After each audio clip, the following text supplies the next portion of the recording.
And coming to the system. So here, any physical device that performs any kind of operation on a signal, right? So just now we saw the signals, operations on the signal. So any device that perform any kind of operation on a signal, that is called a system. So a discrete system is a device or an algorithm that operates on a discrete time signal. Here we are concentrating on discrete system. So the input signal is discrete, and also the output signal is indiscrete in nature.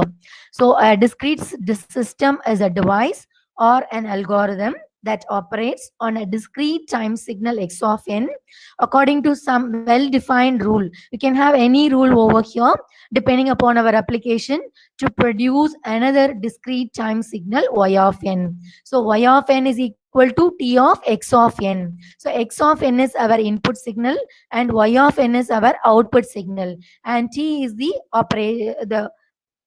signal, whatever kind of operation we are going to do, right? So t is the transfer function. So here, if it is a system, then we are having our input signal, we are having our output signal. So it is a combination of elements. We are just representing the block, but it is a combination of elements that manipulates one or more signal to accomplish a function and produces some output. And again, here the major classifications are continuous time system and discrete time system.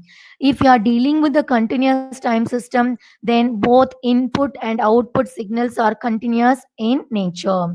And in the discrete time system, the signals, both input and output, are discrete in nature.